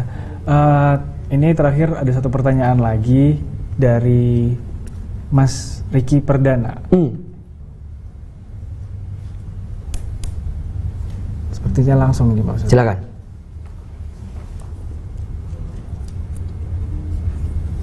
Assalamualaikum warahmatullahi wabarakatuh. Waalaikumsalam warahmatullahi wabarakatuh, Mas Riki. Masya Allah. Masya Allah Ustadz, mudah-mudahan antum sehat selalu Pak Ustadz ya. Amin, amin. Pak Ustadz, ini pertanyaan saya, kalau misalnya ketika kita hidup bertetangga itu, saya punya tetangga yang lebih tua daripada saya gitu Pak Ustadz. Tapi di satu sisi mungkin saya tidak benci dia gitu Pak Ustadz, tapi mungkin yang Pak Ustadz sampaikan tadi, kita tidak suka sama akhlaknya dia. Karena orang ini kadang-kadang suka kepo gitu Pak Ustadz. Suka kepo, nyebelin gitu, terus sok tahu, terus gimana Pak Ustadz, kita juga bingung ya kalau kita mau negur dia. Masya Allah, dia lebih umur daripada kita gitu. Tapi alangkah lebih baiknya mungkin bagaimana sih Pak Ustadz biar kita tuh tetap hidup bertetangga dengan baik, dan sebagai karena kita sayang sama dia, apakah ada cara kita yang mungkin bisa melalui orang lain kah gitu untuk bisa menyampaikan apa yang menjadi keresahan kita Pak Ustadz? Apa nih Pak Ustadz, ya anak saya mungkin terakhir pengen nanya juga sama Pak Ustadz, cuman mungkin karena suaranya nggak Pak itu, jadi ngikut-ngikut bapaknya aja gitu Pak Ustadz. Tafadhol Ustadz, syukran. Assalamualaikum warahmatullahi wabarakatuh. Waalaikumsalam warahmatullahi wabarakatuh. Iya. Kadang memang ada orang yang ditakdirkan Allah nyebelin buat kita, iya nggak sih? Ya. Itu terjadi atas izin Allah dong, pasti dong, nggak mungkin kan tiba-tiba datang. Berarti gini, kalau saya gini memandangnya, jika ada orang yang tiba-tiba datang menyakitimu, nyebelin buat dirimu, berarti di saat yang bersamaan Allah menyiapkan pahala terbaik untukmu. Pahala apa? Pahala sabar, ya nggak? Berarti lewat orang itu kita jadi sabar. Kalau nggak ada orang itu kan, ya kita nggak dapat pahala sabar. Ya, di rumah tangga kan ada ya, ada yang suaminya soleh, istrinya nggak soleh, ada nggak? Ada. Siapa tuh? Nabi Nuh. Nabi Nuhnya soleh, istrinya nggak soleh. Siapa namanya? Ibu Nuh. Ibu Nuh. Iya. Nabi Nuhnya soleh, Ibu Nuhnya nggak soleh. Istrinya Nabi Nuh. Iya. Kemudian Nabi Lut soleh, istrinya siapa? Ibu Lut ya nggak soleh kan? Ya kan nggak mungkin Nabi Nuh ditakdirkan punya istri yang tidak soleh dalam tanda kutip kita kan? Tapi boleh jadi Allah menakdirkan itu agar Nabi Nuh mendapatkan pahala apa? Pahala sabar. Ada yang sebaliknya, istrinya soleh, suaminya nggak soleh. Siapa? Firaun. Siapa istrinya? Siti Asia. Ibu Aun lagi ini mah. Siti Asia namanya ya. Siti Asia. Siti Asia. Siti Asianya soleha, Firaunnya nggak soleh. Kan ada yang terjadi begitu. Ada yang nggak soleh dua-duanya. Abu Lahab dengan siapa? Malahab. Bukan dong. Ummu Jamil, nama istrinya. Nggak soleh dua-duanya. Tapi ada yang soleh dua-duanya. Ada Nabi Muhammad, Khadijah, Ibrahim, Hajar, Sarah. Jadi tidak, hidup ini kan gak semua sesuai harapan kita. Kadang-kadang ya beda gitu. Nah termasuk tetangga kita. Kita pengen punya tetangga yang baik gitu ya. Yang alim, yang soleh. Tapi kan kadang-kadang gak gitu semua. Bahkan tadi Mas Riki cerita, Ustaz semua kejelekan ada di dia semua. Kepo, so tau gitu kan. Semua ada di dia. Terus kudu gimana? Kita gak bisa ngerubah dia. Betul gak? Yang bisa kita rubah siapa? Sikap kita. Satu, Mas Riki jangan nyantet dia, jangan. Kesel nih Ustaz, gue pengen kesel banget sama dia. Jangan. Yang kedua, jangan racunin dia, jangan. Jangan, itu bukan cara terbaik untuk kita melawan keburukan dia gitu ya. Nah, cara terbaiknya adalah begini. Kalau ada orang yang kita gak suka, cintai dia. Waduh. Kok bisa Ustaz? Udah jelas kita gak suka, gimana cara mencintai dia? Itu cara terbaik. Karena gini teman-teman, pernah gak sih kita ngalamin waktu ABG dulu? Kan usia kita gak jauh kan? Beda. Pernah gak waktu di sekolah tuh ada teman kita tuh yang gak suka banget sama kita, tiba-tiba jadi balik suka sama kita? Ada gak yang begitu? Ada. Gara-gara apa biasanya? Gara-gara kita melakukan sesuatu yang dia cintai, yang pada akhirnya dia jadi nurut ke kita. Poinnya begini, tetangga kita nyebelin nih, kita lakukan apa yang tetangga kita suka, jadi kan ngikut kan. Kalau dia udah suka, kita mudah influence ke dia gitu loh. Kita nyeramain dianya enak, ngingetin dianya enak, karena dia udah masuk circle kita gitu bahasanya. Dia udah deket sama kita. Tapi kalau kitanya ada barrier, dianya ada barrier, kita udah kesel duluan, susah ngerubahnya, nggak akan bisa dirubah. Ya, sampai kapan pun juga susah. Apalagi mohon maaf ya, kita nggak mau ketemu. Kan ada orang yang begini kan, bro ngaji lo, ayo. Orang itu ada nggak? Ada, malas gua ngajinya, gitu kan? Ada yang punya patokan kalau orang itu ada dia malas, kalau nggak ada, ayo gitu kan? Nah jangan begitu. Kalau ada orang yang kita nggak suka, ya deketin gitu loh. Deketin circle-nya, deketin sesuatu yang dia suka agar dia masuk ke situ. Nanti enak kita nyeramahinnya di situ. Ingat ya, kalau ada orang yang nggak suka sama kita atau kita nggak suka sama dia, jangan namain nggak sukanya. Kan kadang-kadang kita suka melengkapi gitu ya. Misalnya kita nggak suka A, B, C ke dia tuh. Tiba-tiba kita nyari yang lain. Duh kan dia makan, dia juga begitu, dia juga begitu. Jadi semua diungkit. Nanya ke orang ini, lo bro tahu gak sih topik itu? Lo tahu gak sih topik itu? Lo tahu gak sih topik itu? Semua dibicarakan. Cuma nanya keburukannya doang, buat menyempurnakan analisa dia bahwa dia tuh memang benar-benar buruk. Itu tambah kacau. Berarti gimana pertanyaannya? Tanya, bro, gua gak suka sama topik. Kira-kira ada gak sih yang baiknya dari topik? Oh, ada gak sih yang baiknya sama topik? Kan gak mungkin orang buruk semua atuh. Mas Riki bilangnya semuanya ada di dia, Ustaz buruknya. Kepo, so tau, punya hutang, ribet. Ustaz mah yakin ada kebaikan gak? Ada, cuma kita gak pernah tahu. Kenapa orang tidak bisa menemukan kebaikan orang? Karena ketutup dengan kebenciannya. Saya ulangi ini. Kenapa orang tidak bisa melihat kebaikan seseorang? Karena ketutup dengan apa? Kebenciannya. Kita nih kalau udah benci sama orang, dia mau buat baik gimana pun juga gak bisa. Bener gak sih? Udah gedek sama orang, udah gak bisa. Makanya gimana?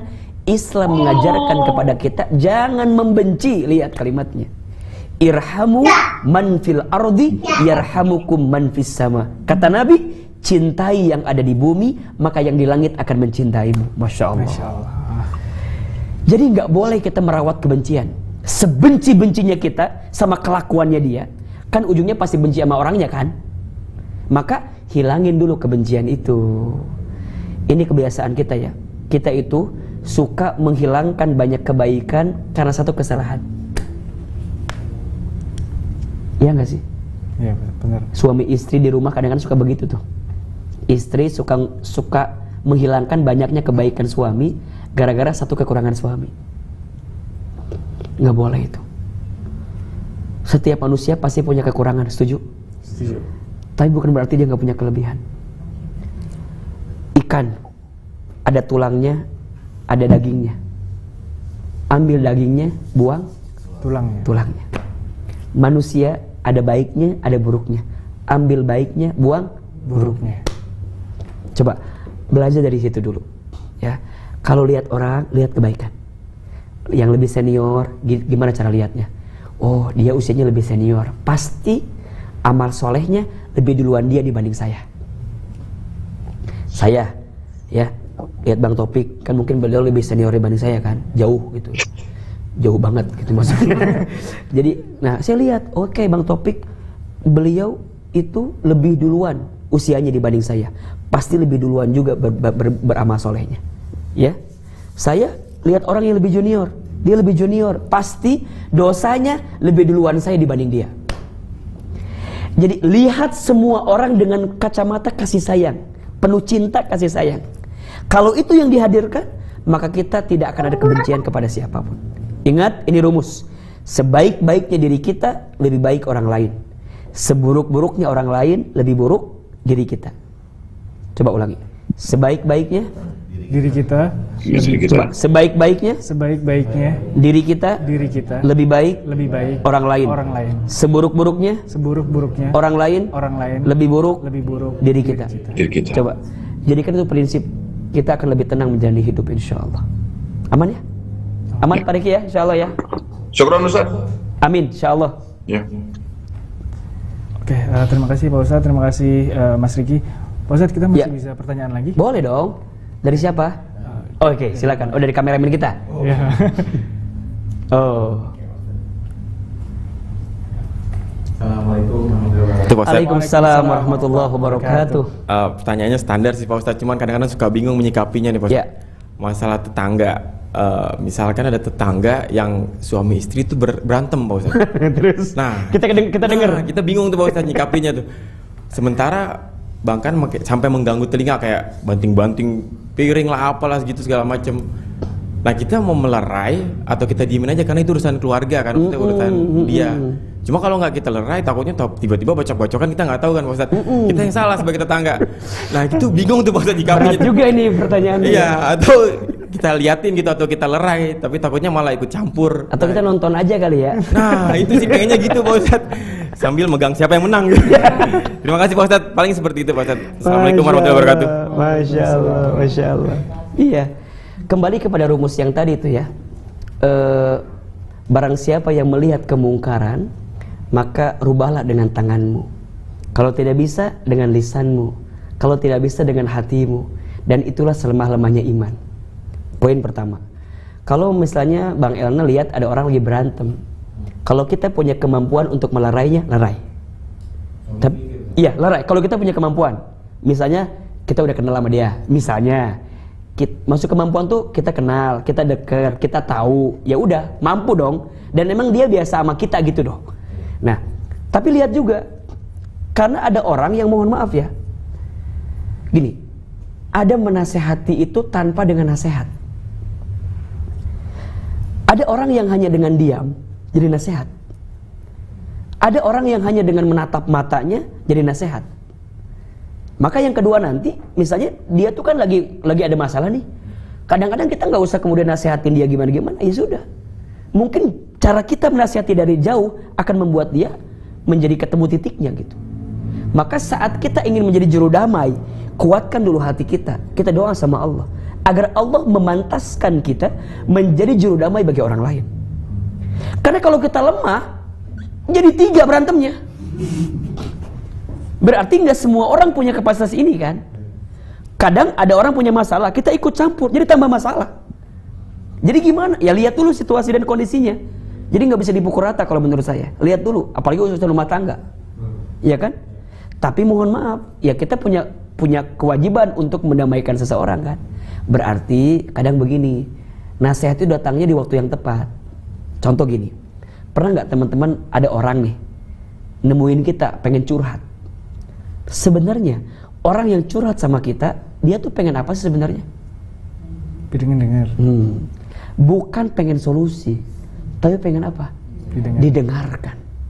Tapi nggak sedikit di antara kita, kalau ada teman kita yang cerita, langsung diceramahin. Sis, gue mau cerita dong. Gimana? Gini. Kata gue juga dengerin ya. Kata Ustadz begini ya. Dia lagi cerita, bos. Kira-kira kalau kita nasihatin dia, nyampe gak ke telinga dia? Enggak. Mental. Ujungnya dia nolak. Apalagi kalau dia cerita langsung kita, Allah subhanahu wa ta'ala berfirman. Udah berat. Dia lagi ada masalah, lagi pusing. Cuman butuh didengerin. Tiba-tiba kita ngomongin ayat yang jadi buat dia udah tahu kadang-kadang. Tapi dia butuh didengerin sebenarnya. Maka dengerin dulu baik-baik, dengerin. Dan mohon maaf ya, kadang-kadang kita tuh pengen bantuin orang tapi nggak tahu orang tuh nggak mau dibantuin. Contoh, ada cerita kan nenek-nenek kan nyebrang, diseberangin. Ayo nek, kata neneknya, kamu ngapain sih? Kan nenek mau nyebrang. Bukan, nenek baru nyebrang katanya. Dibalikin lagi. Pernah nggak kayak begitu tuh? Kita tuh kadang-kadang sok tahu gitu loh. Kadang-kadang kita sok tahu, orang tuh kadang pengen dibantuin, seakan-akan pengen dibantuin, padahal nggak mau. Kita aja yang sok repot gitu kan. Ayo nyebrang. Kata neneknya, kamu gimana sih? Nenek baru nyebrang. Oh, baru nyebrang ya.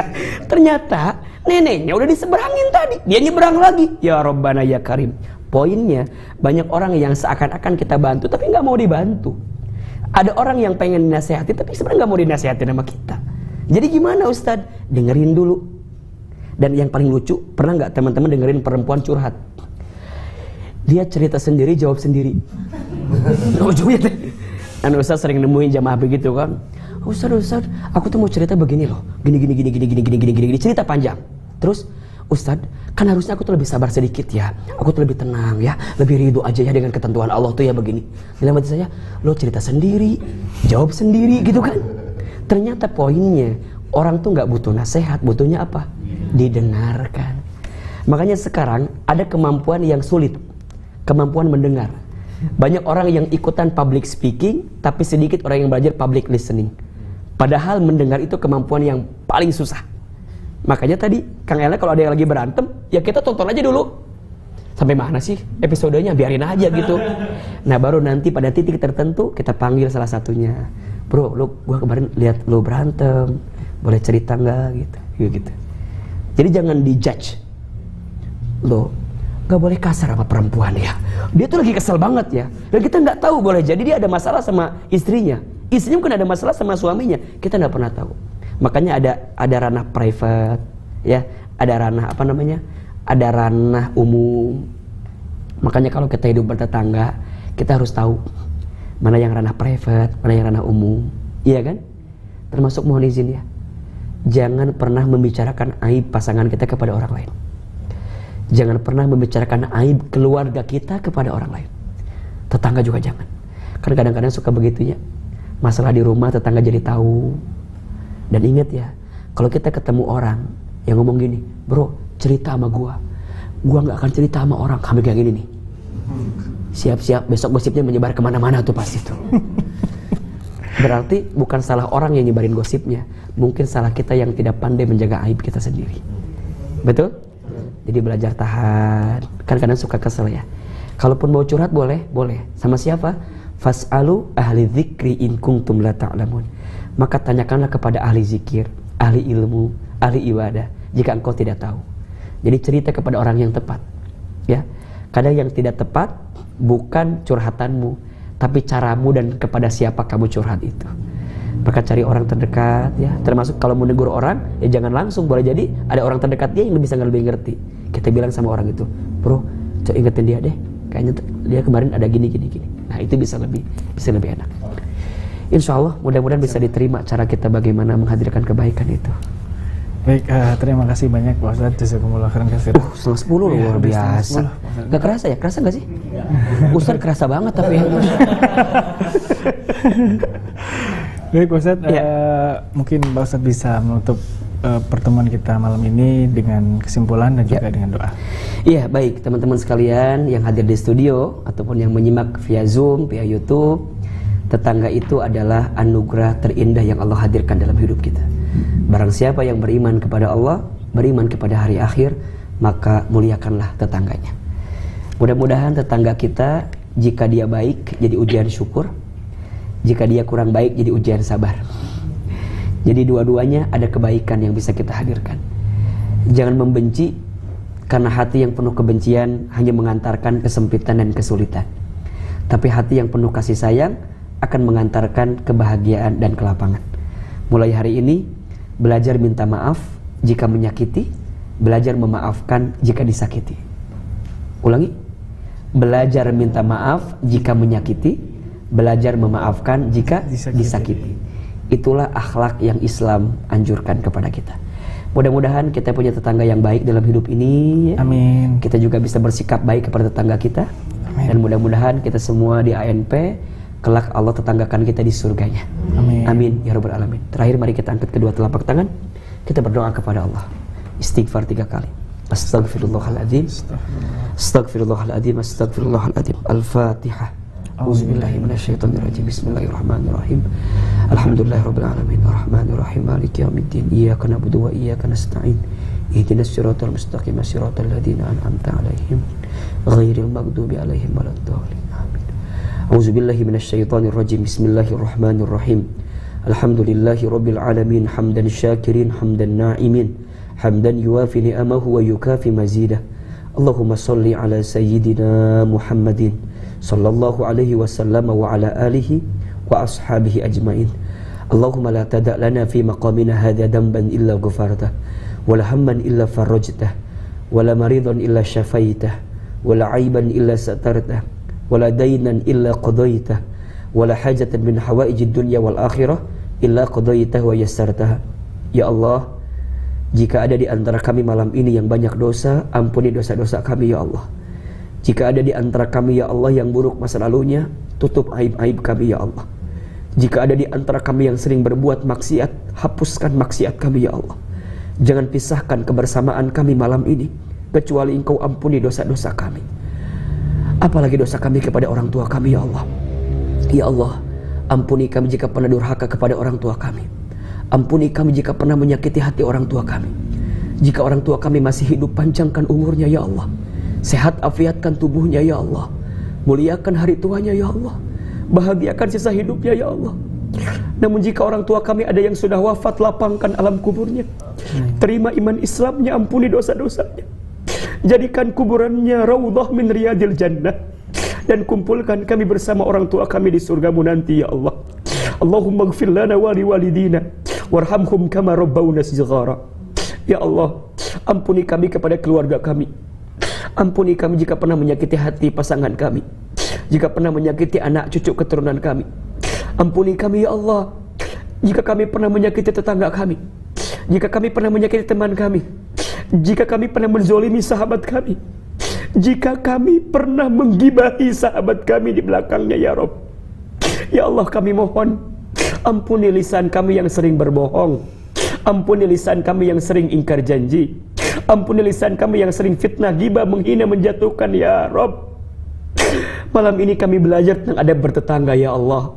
Kami mohon ya Allah, jauhkan kami dari tetangga yang tidak baik ya Allah. Dan ajarkan kami sikap terbaik menghargai tetangga kami ya Allah. Ya Rabbana ya Karim. Allah, tidak mungkin Kau hadirkan kepada kami siapapun kecuali ada hikmah yang terbaik dalam hidup kami. Maka ya Allah ya Rabbana, lembutkan hati kami, tenangkan perasaan kami, tunjukkan jalan terbaik untuk kami ya Allah. Jika ada yang sedang gelisah malam ini, tenangkan hatinya.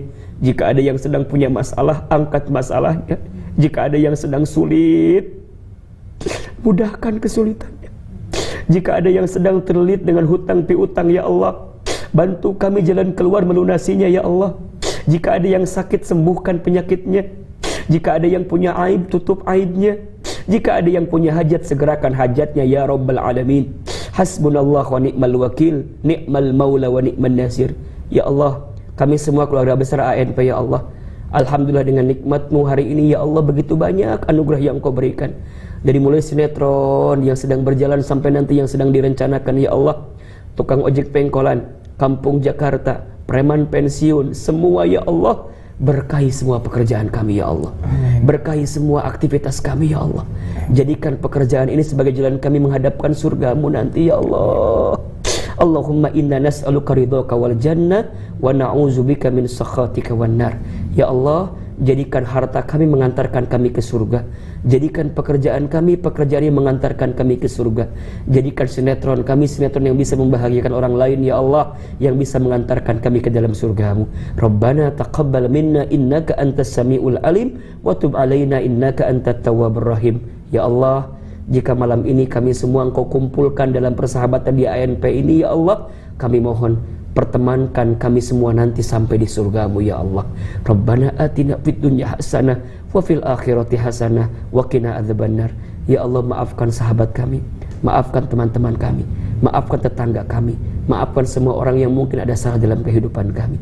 Ya Allah, hadiahkan untuk kami surga, bahagia di dunia kami, bahagia di akhirat kami. Subhana rabbika rabbil izzati amma yasifun, wassalamun alal mursalin, walhamdulillahi rabbil alamin.